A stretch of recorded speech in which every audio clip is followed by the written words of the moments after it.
Welcome to another series called Patrick Ideas. This is another little test series that we're going to be doing here for Pat's Rocklight Productions.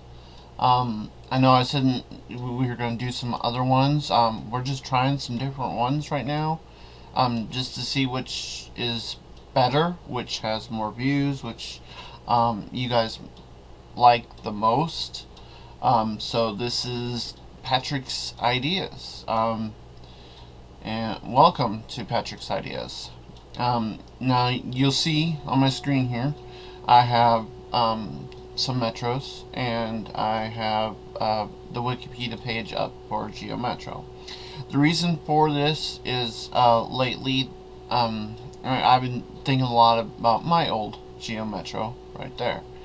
Um, that me and a friend, we used to, drive back and forth to work. Of course, we had an aftermarket, stereo system in it. We had CDs, blaring and playing music and, all kinds of good stuff. And, I actually kind of liked the little car. The downfall was the transmission wasn't that great. I remember changing out the transmission, I do believe twice we changed out that transmission in this vehicle, because the transmissions weren't very good. And matter of fact, I still have a transmission out in my shed, as well as some hubcaps for the thing. So I gotta sell those. So but I've been thinking a lot about the Geo Metro, and how has it evolved, and how could something like that today work? Or if a modern version of this vehicle was out there today, how would it be? How would it go and all that? What would be the different options, and all kinds of stuff with today's technology, with sensors, lane departure sensors, all kinds of sensors, and as well as like electric vehicles. The involvement of electric vehicles since after the Geo Metro came out. Matter of fact, I remember reading an article that said that they tested when the Prius, after it was like 2010, I think it was, when the Prius, after the Prius was coming out and all that, they tested the Prius, the Honda Insight, and the Geo Metro. And Geo Metro got pretty good gas mileage. I think they did a car kind of like this. It was a two-door version, kind of like mine though, but it was a manual, so it got a little bit better gas mileage, like the convertible usually got, because we had a convertible too, and it got really good gas mileage. So it was really actually surprising that something like that would get that good gas mileage. And I'm sitting there thinking, I was like, well, maybe it was because the way they built it, or who built it, or whatever have you. So I did a little research on Wikipedia here, and the Geo Metro was a marketing and manufacturer variation of Suzuki, available in North America from 1989 through 2001. It was a joint effort of General Motors, GM, and Suzuki. So actually, technically, it was a Suzuki car. So I guess that's why it was so easy on gas. The Metro carried the Geo nameplate from 1989 to 1997. That's why after 1997, the nameplate changed to just the Chevy emblem instead of the globe emblem. And I always wonder, what does Geo stand for? I mean, I have not found that information out on all the research that I've done. So if anybody knows out there what Geo meant, please make sure and put it in the comment section down below, because after all my research, I found nothing on what Geo meant. Alright, so after 97, until 2001 was when they stopped the line. They had the Chevrolet emblem. It evolved into the Cultus, the Suzuki Cultus, I think it was called. And its siblings over 13 years, 3 generations, and 4 body styles. 3-door, they had, 1, 2, 3, 4. Excuse me. It had 4 body styles, I guess you want to call them. Sorry, I'm drinking my morning coffee, I guess you.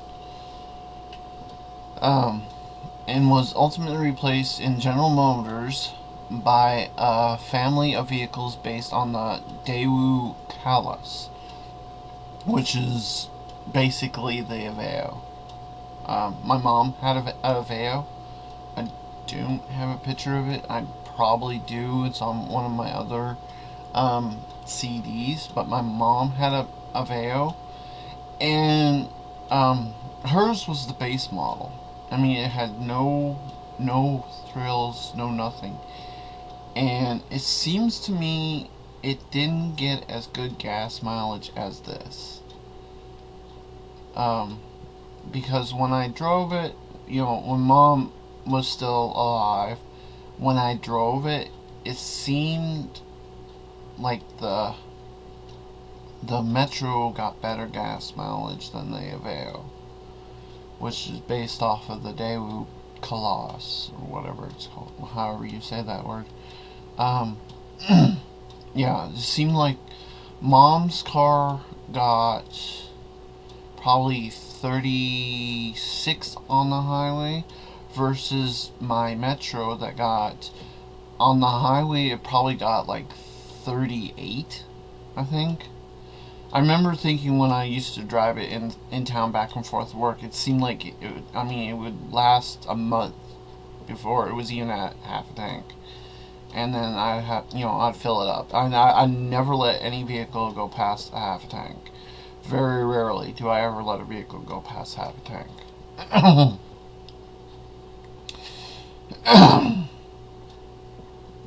From 1985 through 1989, Cultus developed models sold in North America under the nameplate Suzuki Forza? I don't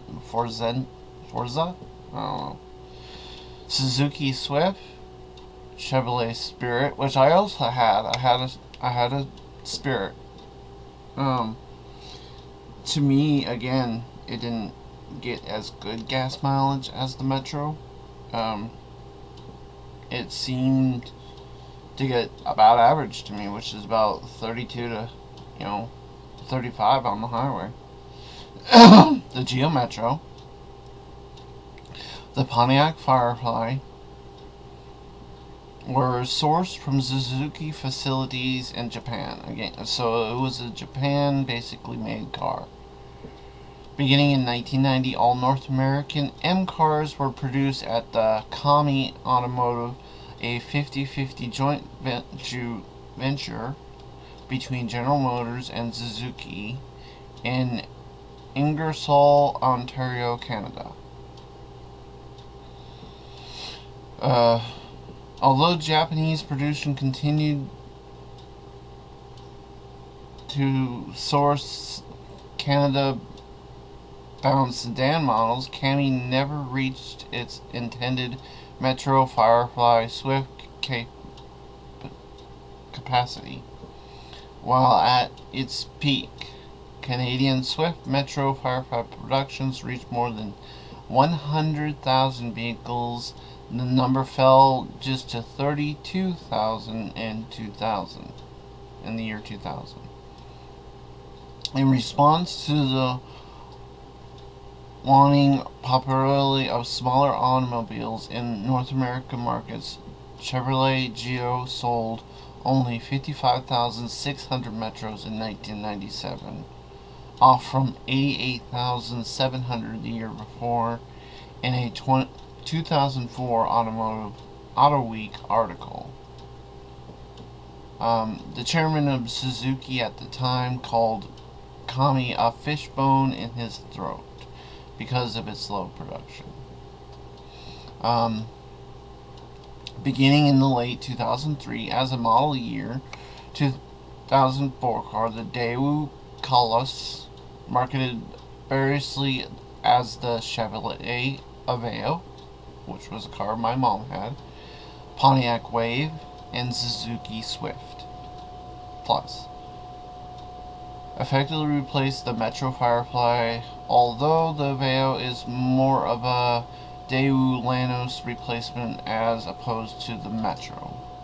The same time when Daewoo closed majority of its dealerships outside of South Korea in 2002. The Suzuki Swift was replaced by the Suzuki Arino, hatchback in 2002, although the Ario is replaced the Suzuki Esteem. That one. And then it talks about this Spirit, GM, GM begins the first generation of Cultus in North America as a Chevrolet Spirit.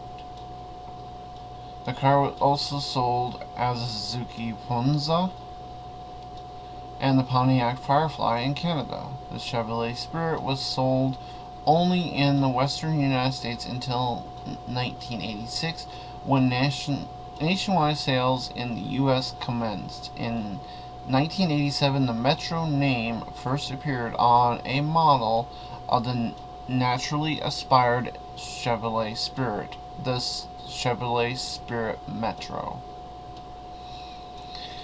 And then it talks about the first generation. Production of the first Geo Metro models, equivalent to the second generation Suzuki Cultus, began at Suzuki's plant in Hamamatsu, Japan, in late 1988. In 1989, it debuted and replaced the Chevrolet Spirit in the U.S. Canadian models continued with the Chevrolet Spirit and Pontiac Firefly nameplates, while the second generation Suzuki Swift replaced the Forza nameplate. This generation was also marketed by Suzuki as the Swift in the U.S. The Metro Swift Spirit lineup received a facelift, while the Firefly was temporarily discontinued. The first generation Metro was replaced and remodeled unique to the North American market. Some reproduction models were handmade and featured 5-digit odometers. Okay. The second generation, in 1995, the second generation of the Spirit Metro line in North America was the third generation North American Cultus, was introduced as a 3-door hatchback 4-door sedan using an adaptation of the longer wheelbase platform from the second generation Cultus for both body configurations. Also, designers at GM Design Centers, it carried styles cues similar from the bigger Chevrolet, Chevy Cavalier. It was built on the Suzuki developed M platform with Suzuki drivetrains. These models were marketed only in North America, carrying the nameplates Geo Metro, rebranded the Chevy Metro starting in 1998 model year, Pontiac Firefly, and Suzuki Swift, and sourced only from Kami Automotive. This version was never sold as a Cultus, which was replaced by the Cultus Crescent in Japan. Production ended after model year of 2001. The Metro was used in the 7th biennial of Sydney expedition and experiment made by some Chinese artists from Fujian, where 9 Chevy Metros were suspended in the air through animation. And it just talks about comparison, and it just talks about it. It just talks about the engine. Basically, the engines were the 1.0 liter, LP2, which was their style engine, I3 gasoline engine. That I3 just means it was a straight 3-cylinder. It just was up and down, straight 3-cylinder. The 1.5 liter L72i4 engine, which was a 4-cylinder, and LY8 I14, which is another 4-cylinder. Now those were straight up and down 4-cylinders, as you can see here, right here. Well, you can't really see it. There it is. The transmission was 5-speed manual, 3-speed MX-17 automatic, which were pieces of junk.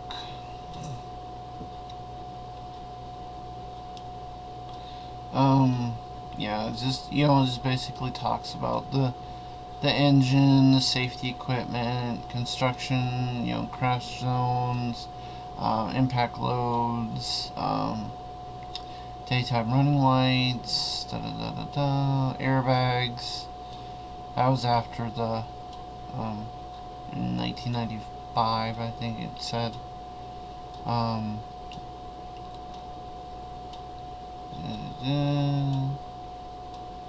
I don't think there's anything else in here that needs to be mentioned. Except I did notice this. This is kind of interesting. Where was it at? Okay, yeah, right here, I think, yeah. This is a Suzuki Swift. Exact same car. I mean, almost exactly. Okay. I believe that's the Metro. And that's the Chevy Metro. That's the Pontiac Firefly. Exact same car. There it is again. Not only that's the 4-door model, but still, again, same thing. And that's pretty much it. I did read some of these, these links here and all that. That's where I found out about the, one of them I read right here. Was it, about the testing that they did after the, Prius. I think it was when it first came out, or it might have been the second model, I can't remember, 2010. So, that's what I read. Okay. Sorry, my hand's falling asleep here. Now, I'll take a drink here. Some people I watch on YouTube, like you guys watch me, they drink, some of them drink tea, some of them drink coffee. I don't drink coffee, I drink pop, okay? I know it's not been good for me, but it's my morning drink, so please don't judge me. Alright, now, talking to you about my idea. Now, we won't reduce this down right now. We'll just leave it up there. Now, the, I think it said gas mileage, though. I thought it did. Fuel economy. Yeah. See, the fuel economy, it says, particularly based on the renewal interests of the Metro, the July 2009 issue of Car and Driver issued a base model 1998 Chevy Metro 3-door hatchback among the vehicles tested for fuel efficiency along 2 hybrid models, the redesigned Honda Insight and the Toyota Prius models. Jokingly ridic- you know, ridiculed, thank you, the Metro's age and equipment, docking 7 points from its overall score for its lack of amenities and mentioning that it was originally sold brand new without hubcaps. Regardless, the Metro tied the Prius for best overall fuel economy at 42 miles per gallon. That must have been the manual drivetrain.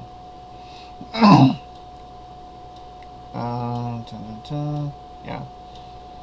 The vehicle was used as a testbed field various fuel efficiency technology, such as the 2007 university-based Cornell 100 plus MPG team.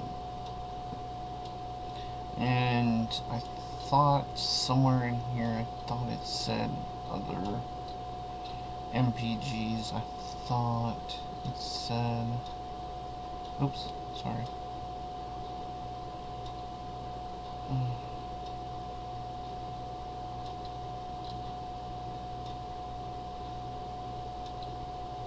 No, I guess it didn't. It was when I clicked on the engine.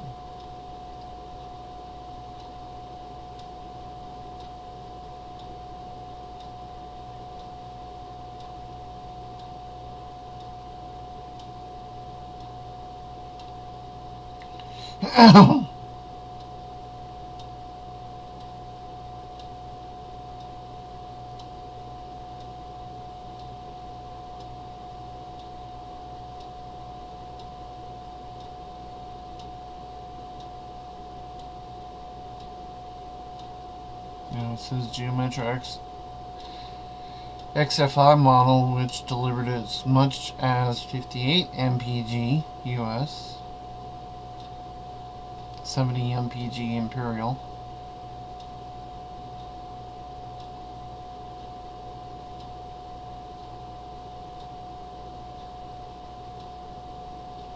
I think that's the only thing it says about gas mileage.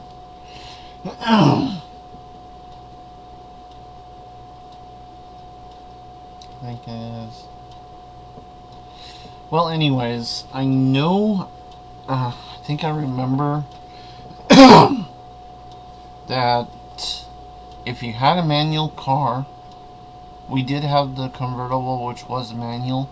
I think the best we got here in Kentucky was 45 mpg.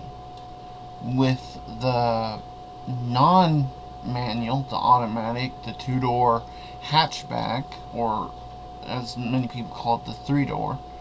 I call it just a 2-door hatchback because, 1, 2, you don't count the hatch as a door. It might be a door, but it's actually a trunk lid, basically, with a window on it. So I don't really count that as a door. Yeah, you can get in it, I guess, kind of. But to me, it's not a door. So it's just a 2-door hatchback. That's all it is.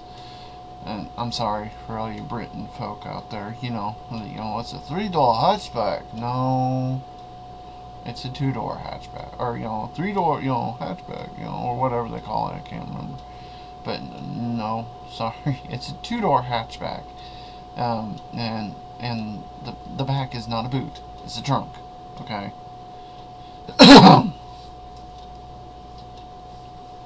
Boots, what do you put on your feet?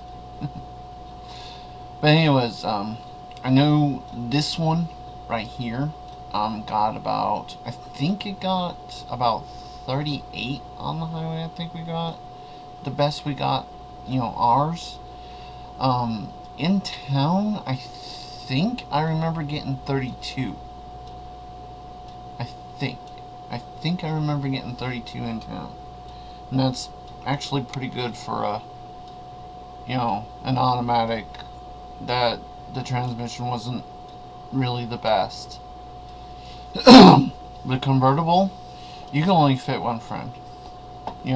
Before when I was skinny, I could fit in the back, kind of illegally.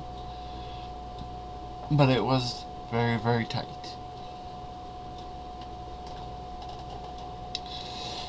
Alright, so I wanted to now talk to you guys about my ideas here. The modern Geo Metro would consist of these 4 body styles, and they are the 2-door hatchback, which would be similar to this. The 4-door hatchback, which would be this plus another door plus, and then it would have like this as the back. A 2-door coupe, which would be like this, only with a hard top, not with a convertible top. Or a 2-door convertible, which would be similar to this. The base model, the engine or the drivetrain, as we'll call it, would probably consist of a modern 3-cylinder engine, much as they did back in the day. On this car, they did a 3-cylinder motor. I want it to be modern, so it can be a variation of different ways. You can have it like a V thing if you wanted to. You could have like 2 cylinders going that way, 1 cylinder going that way, and then go like that. Or you can do this, the standard straight up and down, just more of a modern version of it. I would like it to have up to 150 horsepower with 120 foot-pounds of torque. I want compressed fuel injection. That means when the piston goes to the top, like right here, you'll have that little bit of a space before the fuel comes in and ignites it, and then it, drops all the way back down again. I also want, when the fuel comes in, I want it to mist, kind of filling the head, or filling that void with the smallest amount of fuel possible to throw that piston back down, making the vehicle more fuel efficient in my eyes. The transmission would be a modern 8-speed manual or 9-speed CVT automatic. CVT stands for constantly variable transmission. I do believe it's what it stands for. It's like what most cars nowadays are equipped with, especially like things like the Nissan Sentra. I'll just throw that out. But I have a 2012 currently Nissan Sentra, and it has a CVT transmission. In my eyes, I'm thinking, what's wrong with this transmission? Why couldn't they put... I know they didn't have the technology at the time, but if you put that kind of transmission into one of these vehicles, such as that, you would have a better transmission which would last a lot longer than the transmission that they put in it.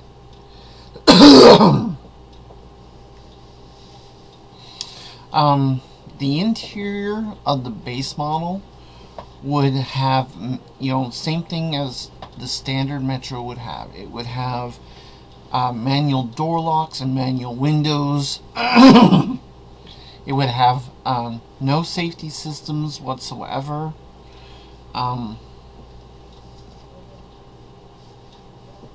Or monitors of any sort. It wouldn't have like a backup camera. It wouldn't have any of that stuff.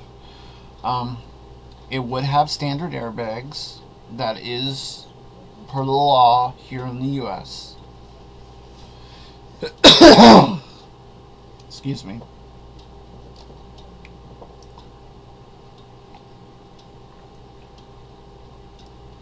You know, the standard heating, cooling systems. Excuse me. Stereo would be a modern AM/FM radio with Bluetooth connectivity for all cell phones. Controls for the phone would be on the radio, not on the steering wheel. And stream any audio from your phone with it would have a USB port for like your mobile device, such as your phone, to plug into to stream it that way, or to put like a USB drive into it, and it would play whatever music you have off your USB drive. And or if you have like your laptop with you and you want to plug in your laptop to it, it would play any music off your laptop or your iPad. Just anything like that. Obviously, you have to push like auxiliary or something like that, and then you go from there.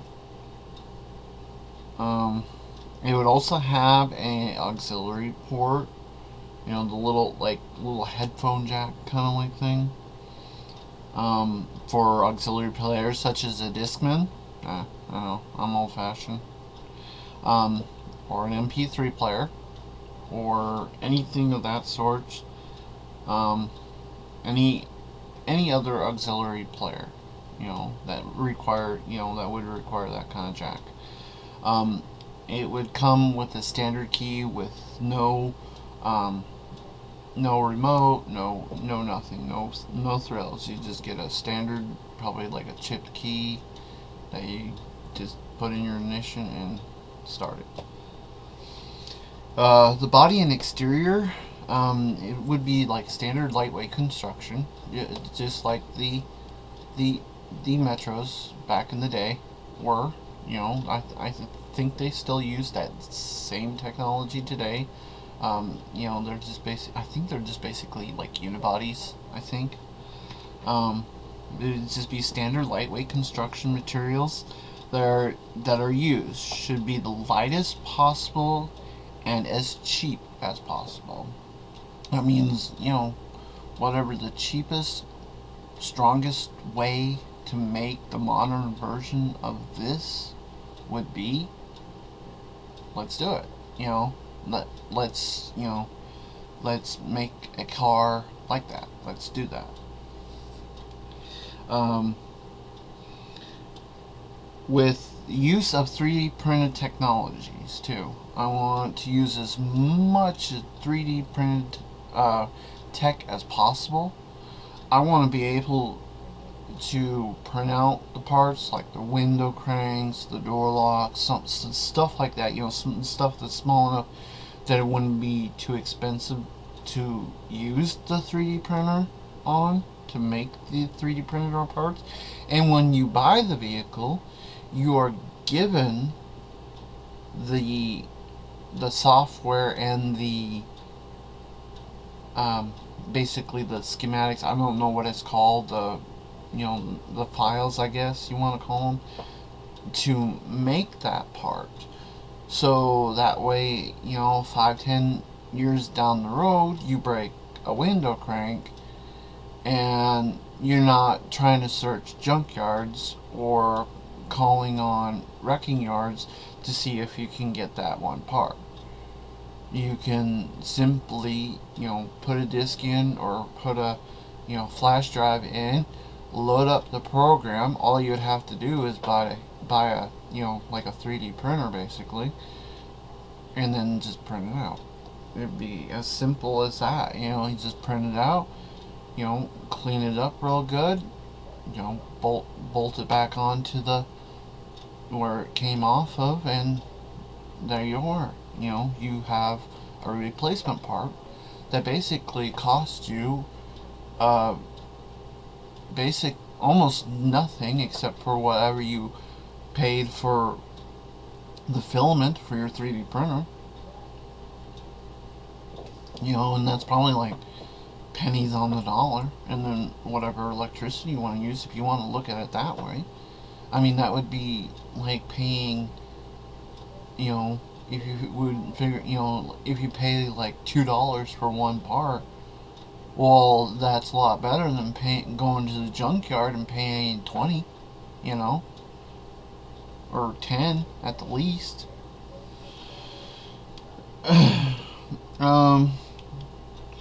And use of carbon fiber where needed if cheaper than regular materials. I talk about carbon fiber in here. You can use carbon fiber in parts such as the hood, the doors, the bumpers even.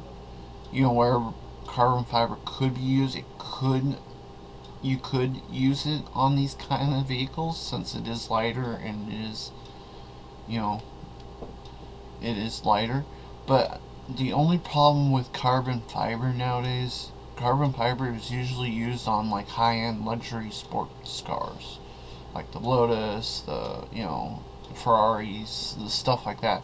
So maybe carbon fiber wouldn't be the cheapest way possible to design these elements such as this, so they'd be just designed like they, you know, design and build just like they are today. Oh, okay, I forgot one thing on this. I'm starting to, okay. The MPG could be 32 city and to 42 highway with 35 MPG combined. The redesign should include modern elements where it can, such as LED lighting, like in the headlights, the driving lights, the turn signals, any interior lights, like that, you know, anything like that should feature LED lighting and lightweight, cheap material. And then you know, I'll talk about it again about 3D printed parts, more and better models with more lightweight materials and elements that are more money would be. I'm talking about, you know, other models or model types that would have more better materials and constructions and elements and radios and stuff like that. And they would be the standard, also known as the S line. The drivetrain would be a standard, modern 4-cylinder engine. Again, could be like the same as any other 4-cylinder car out there today. It can be the straight up and down 4, it could be a V4, it could be anything like that. The transmission would be a standard 9-speed automatic CVT. Okay. Here would have automatic windows and door locks with a remote on the key. So the key would be your remote, basically. It'd be on the top of the key. You would have no lane departure or other safety sensors or systems of any kind. It would still, again, come standard equipped with airbags, driver and passenger, as well as seat belts. It would only have the standard modern base option radio. Okay. With an option for a radio with like Apple CarPlay, Google Play for phone connectivity. That means you would have a little, like most modern cars, they have like a little screen and you can connect through your phone to the radio, and you know, you can do stuff on the radio to access the phone, such as, like, if you're getting directions from your phone, you can link your phone to your car and be able to get, um, directions that way. Most modern vehicles have that, including the Kia Soul, something kind of similar to that. The base model of the Kia Soul. It would be something along that line, would be this one.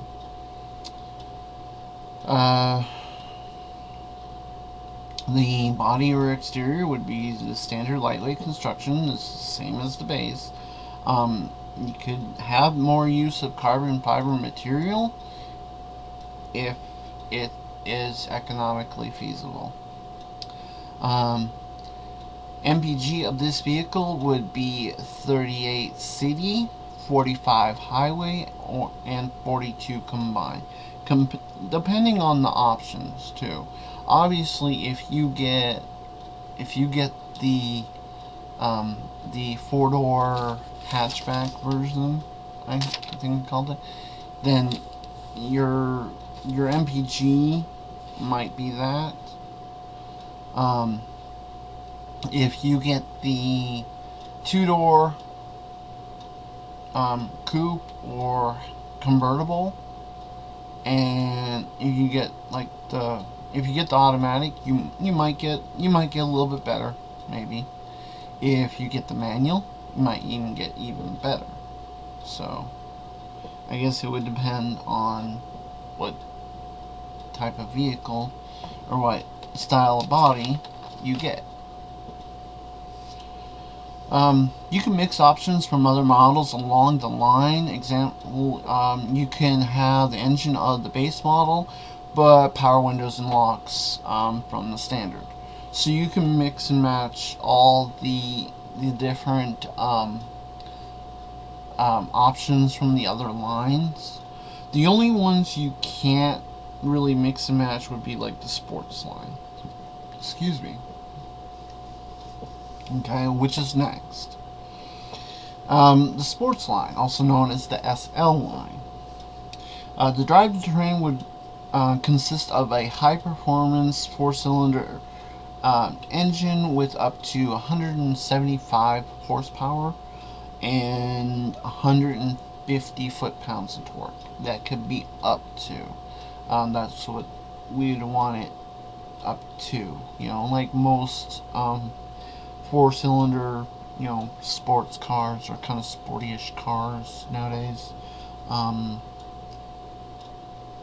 Or you could, or with an option, you could get a 6-cylinder engine with up to 250 horsepower and 225 foot-pounds of torque.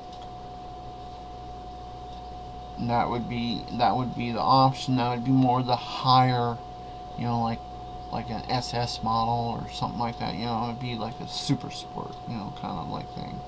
That would be the better option.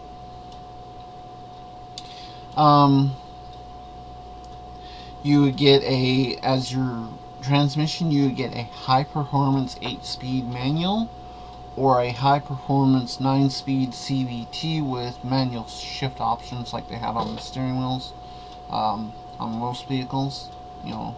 Or even down on the shifter itself, you put it over and then you can shift it manually that way. This would be an option, of course. You could have the manual shift. You could have it on the steering wheel. You could have it on the, wherever the, usually the shift thing would be, in the middle here, probably towards the floor. You can probably put it over and you can probably shift it manually there, or you could do it, we could have it on the steering wheel. Either or would be fine with me.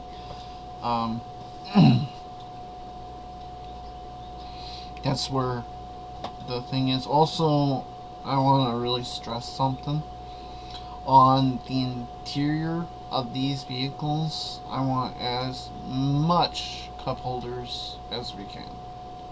I don't want just 2 up in the front and 2 bottle ones in the sides of the door. To me, that's That's just ridiculous. Back in the day, you used to have cup holders for days. No, I want cup holders in the front part of the vehicle. I want to be able to put my drink down, put my partner's drink down, and still have room for his ashtray. It looks like a cup, but it's an ashtray.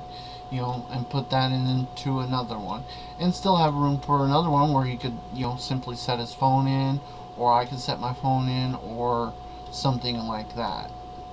So, I just wanted to stress that out there for the interior, because we're going to be talking about the interior of the sports line here. The interior of the sports line, options limited to the same as the base, so you would only have manual windows and door locks, like the base does. On the sports line, you could have options like power windows and power locks and all that kind of stuff, but you will be paying for these options because they are more higher end. It would come standard with some safety sensors like low tire and lane departure and auto braking and so on and so forth. Stuff that's more on the sportier end, like what would come standard in a standard low-level sports car today, pretty much. The body exterior would be the same. It would be standard lightweight construction, same thing as the base model in the S. More use of carbon fiber in areas and items such as the hood, the door, and the bumper. The SL model would only be available for two-door coupe or convertible. That means the hardtop of this or the convertible you can only get in the SL line. I will take an exception if you wanted to make an SL line out of the two-door hatchback. I will take an exception to that, but not the four-door hatchback or the four-door sedan or anything like that. If you want to do a sedan, I'm not sure. I will not take an SL line in that. Okay. Alright. Now, this one would get a little less, better gas mileage. It would get probably a standard gas mileage. It would get about 28 city, 35 highway, and a 32 combined. At the very best, I'll say.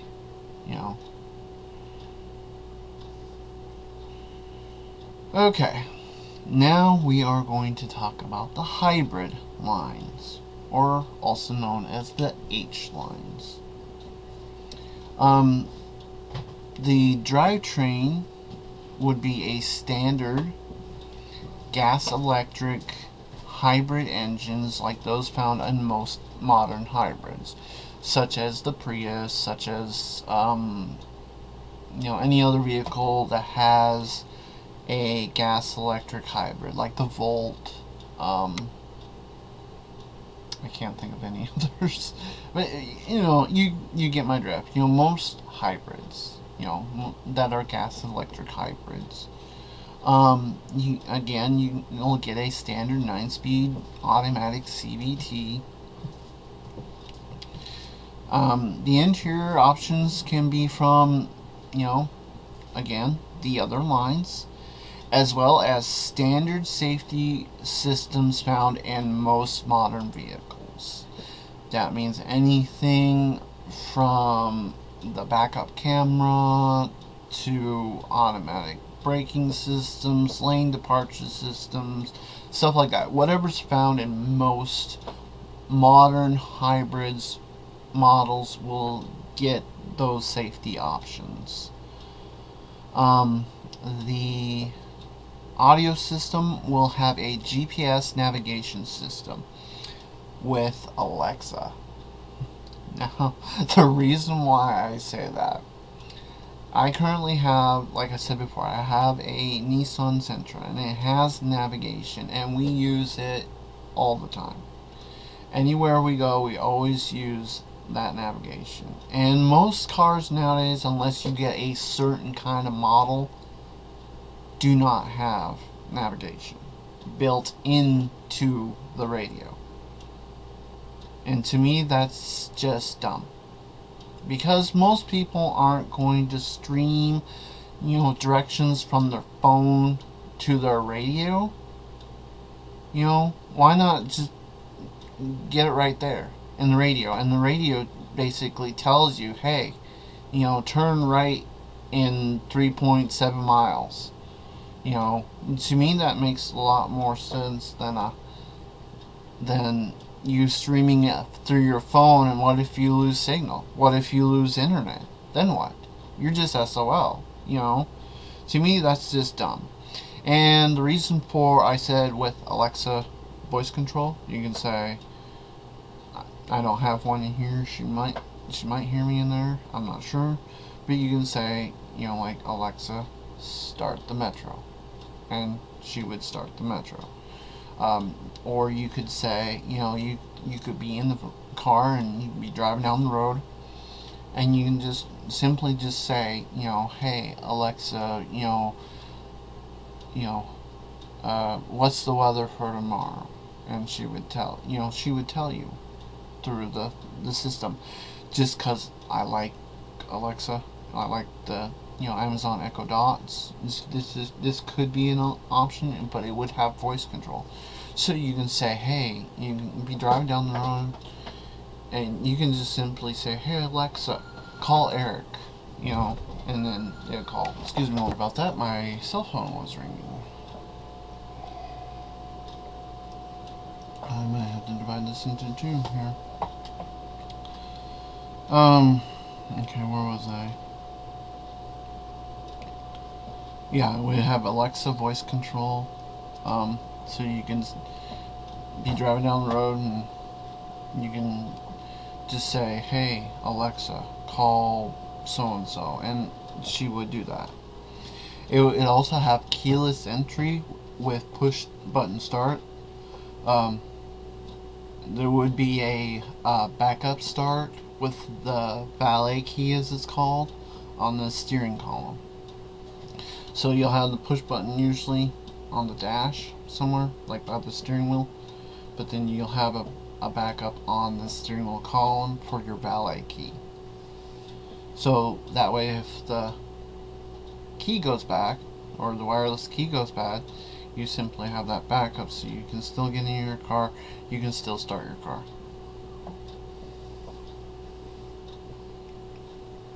Okay, let's see, what was I? Exterior, or the body, standard lightweight construction such as the base and other vehicles. No use of carbon fiber if the cost is too high. The MPG would be 52 city, 64 highway, with a combined of 56. And this has a little info thing here. The hybrid might be an expensive model for some, so might be cheaper to go with the next model. Basically, I'm just saying that, obviously the hybrid might be a little bit too expensive for you.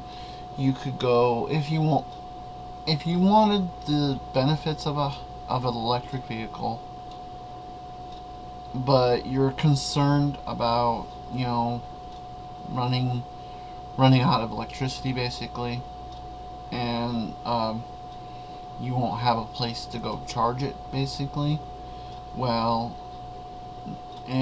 you want a cheaper car, then the next line here, which is called the cheap electric, also known as the E-line. The drivetrain would consist of a 150 horsepower and 125 torque, no less than 100 horsepower and a 75 foot-pounds of torque electric motor. A backup engine like a motorcycle engine or the 3-cylinder engine would be fine as a backup, just in case. It's just as a just in case kind of thing. A 10-gallon gas tank, which could get you to the next charging station with little or no refueling required.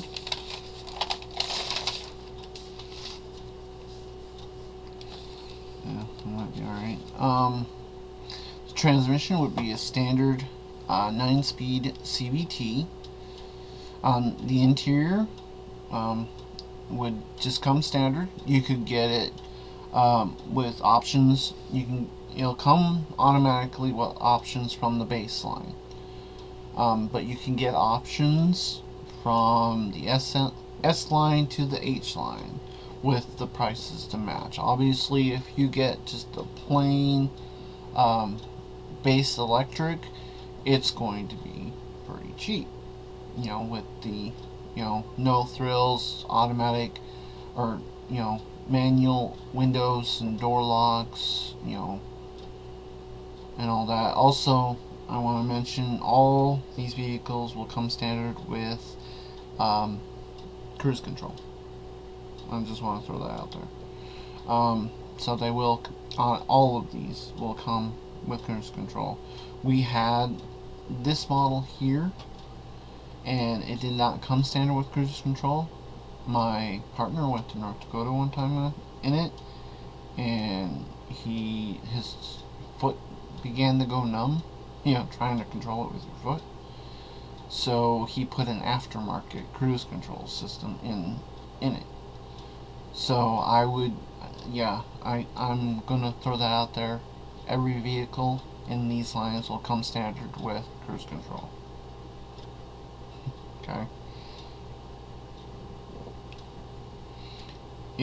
If you want the option of not having cruise control,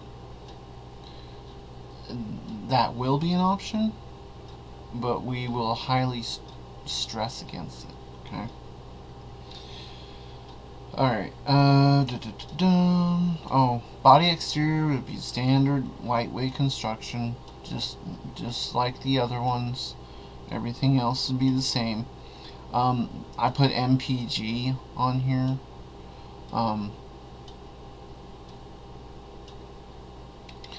I put 70 miles per charge, and then I recently read something that some electric cars get like 200 to 500 or something like that per charge. So whatever the standard is,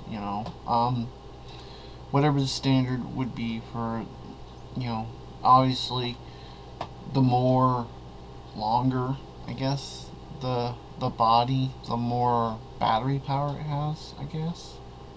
I know nothing about electric cars. I know how to convert one of these cars basically into electric because I've seen it done.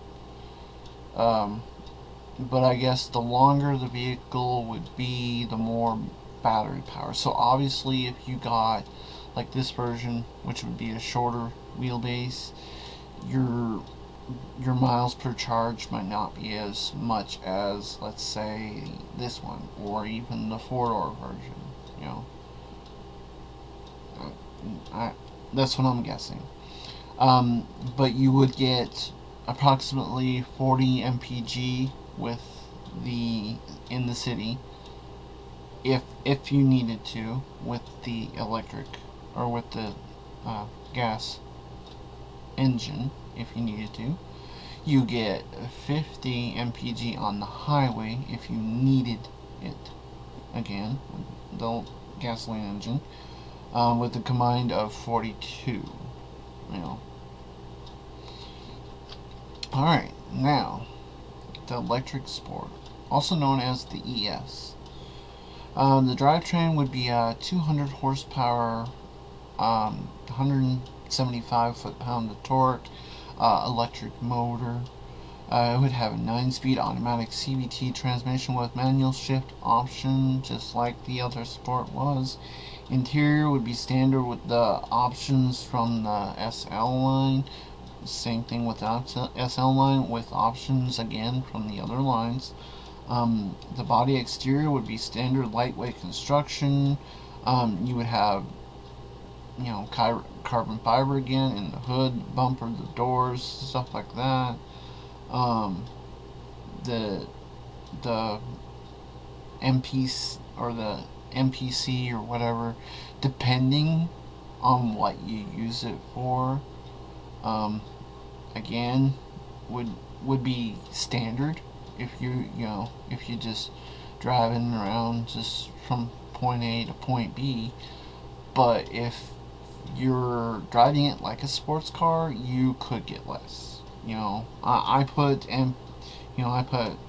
50 MPC to 70 MPC max, but then again, that was before I read that article. So you could get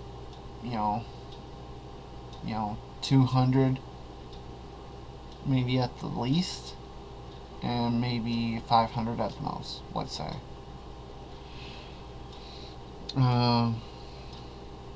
But the ES now would be available in all styles. So you can get the convertible, you can get the coupe, you can get the 2-door hatchback, you can get the 4-door hatchback, you can get the 4-door sedan. You can get all of them, and it would not, you can get that in the ES option.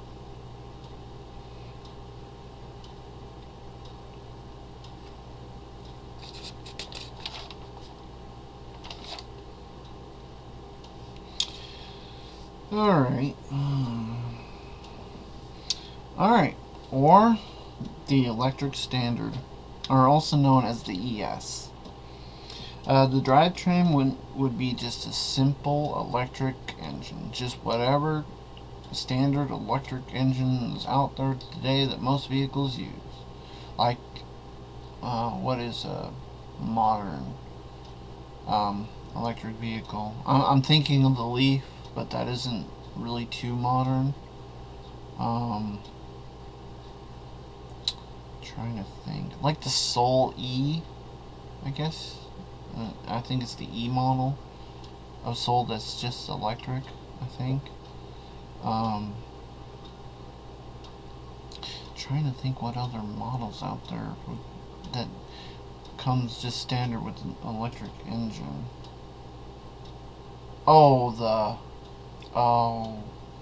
The Teslas. There we go. Haha, figured it out. Like a standard Tesla, basically. Obviously not as expensive, but it'd be basically like that. Like just a standard electric engine. You can have a possible backup 3-cylinder engine. You can have that option if you want it. If you want a backup engine, you can have the motorcycle engine or the 3-cylinder at the most. You'll have a 9-speed automatic CVT transmission, again, standard. Everything would be standard. Interior would be standard options, with like from the H line, with options you can have from the base line to the ES, or I said ES, didn't I? Yeah, to the E line. I mean, this is ES. I don't know why I put that down. With, of course, the prices to match.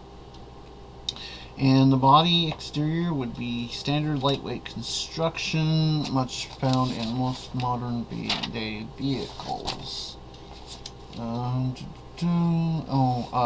MPC or MPG, again, depending on your body style, depending on whatever you want to use it for, whatever have you, would depend, again, it would be like, at the very least 250 to 500, I think, is the max miles per charge. I think that's what it is. I think. Don't quote me. I could be wrong. If I am wrong, please make sure to leave it in the comment section down below. There is no info on this one, and that's all the notes I have. So that's it. Okay, and if you guys like this idea and want to hear more about some of my ideas or any other series that you guys would like me to do, make sure to put it down in the comment section down below. Please like, share us on Facebook, and yeah, just Facebook. I just have a Facebook account. I just drew a blank there for a minute, sorry. Just make sure you follow us on Facebook, and make sure you like and share this video if you've enjoyed our little chat today. And always, we thank you guys for watching. Make sure to like, comment, share, repost this video and all our videos to all your friends, family members, and whoever. And thank you for watching Pat's Rock Light Productions.